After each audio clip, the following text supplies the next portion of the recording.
Quick question. If I told you to go prompt an AI assistant right now, would you know what that actually means? Most of us in this AI-obsessed corner of the internet forget that word doesn't mean anything to most people. And it turns out that gap is bigger than you think. When Pew Research recently asked people if they ever used an AI chatbot, only 1 in 4 adults over 65 said yes, compared to 2 out of 3 adults under 30. Hi, I'm Dawn. Welcome to Vintage Intelligence. Then I saw this new AI assistant called Ask Proxy that's specifically trying to lower some of those barriers, built specifically around 65 and older. There's no separate app to learn. Text it like you text a friend. Here's what that actually looks like in practice.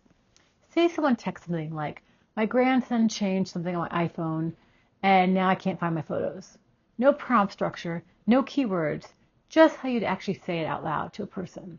And it texts back in plain language. No jargon, no settings menu, just a question and an answer, the way a text conversation normally goes. Just to be clear, I'm not recommending or reviewing this service here, but what interests me was the idea behind it, not the app itself.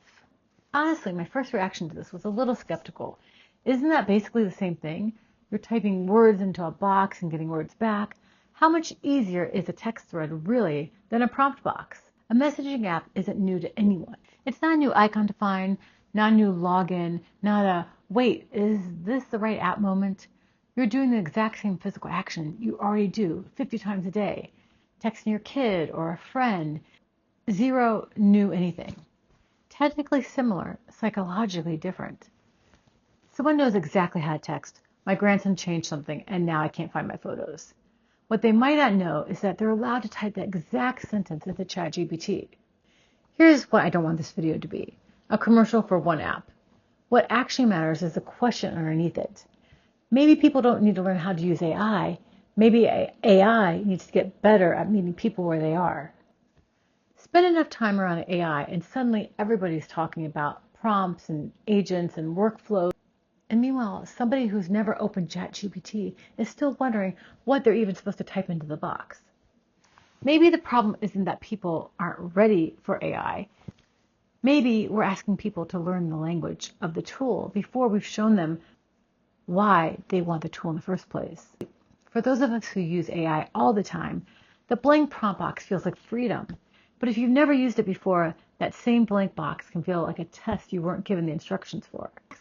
Ask Proxy gets around that by using something almost everybody knows how to use, a text message.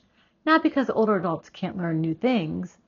Maybe we just made the front door more complicated than it needed to be, whatever age you are. Next time an AI tool feels clunky or frustrating, ask yourself, is that friction actually necessary, or is it just what I've gotten used to tolerating? If a tool can be as simple as a text message and still genuinely be useful, and it changes what you should expect from every other AI tool you use.